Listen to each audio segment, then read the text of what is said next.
think I started the timer already. And by I think I mean I did. I don't know why I would think that, because yes. What's another movie I saw? I think I told you about Martyrs already. Yes. Ah, there's a dude stuck there. Okay. I'm sorry, there was a dude stuck to me.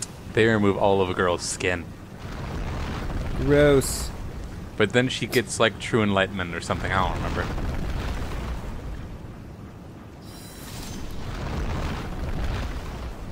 Like, that was a weird movie, because the first half was all, like...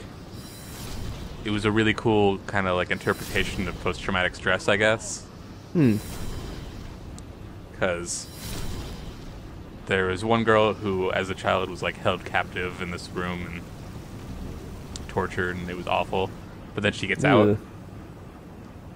Yay. And grows up. But yay.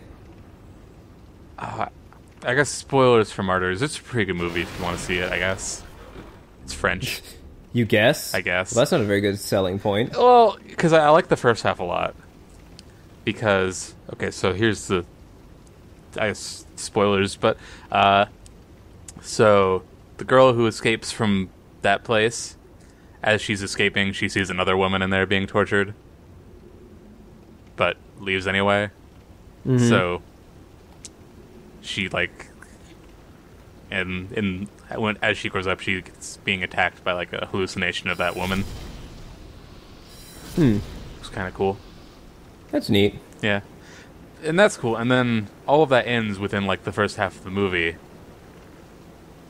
And then it goes into her friend being...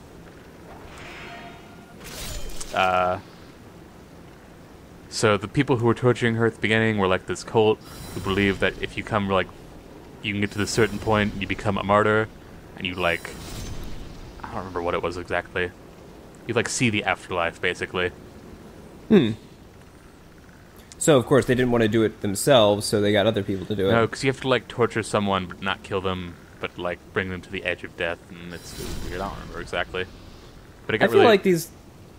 It's like one person gets off on it, and they really want to do it, but they want to, you know, justify it because they're embarrassed in front of their family.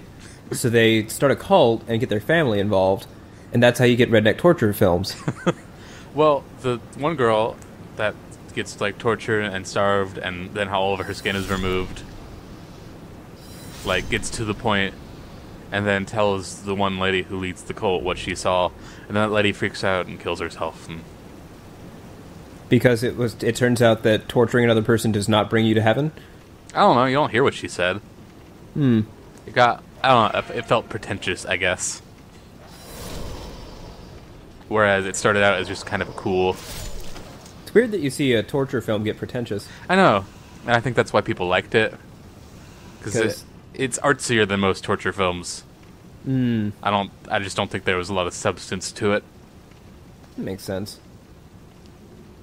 Also, I should comment, I do not know where I'm going, but I know I'm going somewhere correct. I'm not paying attention, I'm just thinking of horror movies I've seen. I've watched also, a lot of those.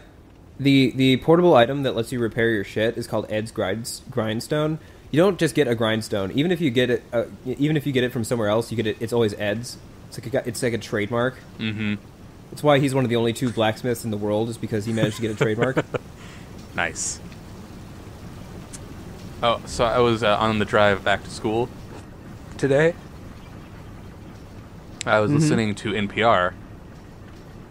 Because I do that when I drive. Whoa. It's fun. But I was listening to, I think, the show On the Media, which is kind of cool. They talked about personality quizzes. But which are 90% bullshit? Yeah, kind of. Well, there was one they mentioned where... This isn't actually what I was going to talk about, but anyway. There was one they mentioned that they give out in a Psychology 101, where, you know, in one class you take it, you fill out the test that says it's going to tell you about your personality, and then the next class you come in and they hand out all the results, which is like a paragraph explaining your personality, and then they ask everyone, all right, who thinks that describes them, and most people raise their hand, and then they say that everyone got the same thing. Makes sense. It's like astronomy. Astrology. Yeah. It's so vague, Wait, but of what's course the- it'll work. But yeah. I think we've badmouthed astrology on here before. Yeah, there was that one comedian who was talking about how astrology is worse than racism. Have you seen that? No. I don't remember who it was. It's like a British comedian. Who's like, alright, so astrology is all about... Or no, racism, you narrow people down into, like, nationalities and races. Which, you know, you could probably get, like... You can get really specific with it. You can get, like...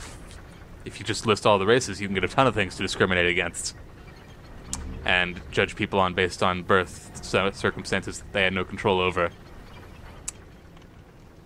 Astrology, you get 12 things. And judge them based on those 12 things that no one had any control over. Yeah, it's stupid. I thought it was funny.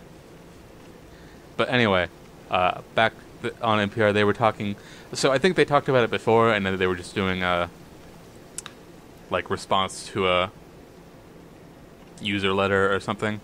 But apparently they'd done a talk on the use of trigger warnings. Hmm. Which I thought was kind of interesting, because people were... They were doing a discussion about whether it's... on, like, if it impacts free speech, and... Kind of interesting. What is your opinion on trigger warnings? I think it's a good idea in the sense that if your program is not one that normally features stuff that could trigger PTSD, it's courteous to, you know, supply a warning for it. I don't know. I mean, from my perspective, it seems like a good thing. Mm-hmm.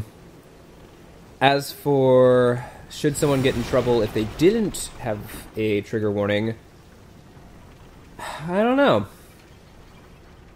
I mean, if you have a show and it's like Prison Rape, the television series, then that's, you know, probably not watch necessary. that show, Colin?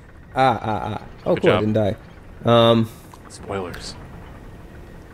But I would not watch that show, by the way. I don't know. I don't think you would need a trigger warning in front of that unless someone's sued, and then they would probably start putting trigger warnings in front of that. But I don't know.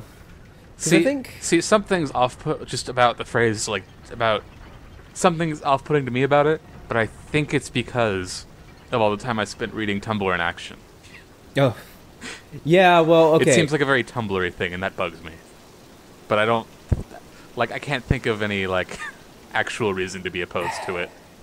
I mean, the thing is, like, Tumblr and action triggers, those are generally bullshit. Like, you mentioned toast. My dad hit me because I like toast. That's, you know, that's a little... No. That's a little specific. Yeah, it's expecting someone to know is a little bullshit. However, you know, rape is a pretty... Yeah. Like, I think that's reasonable. In fact, I'd say that's pretty damn reasonable that, you know, you can warn people about that.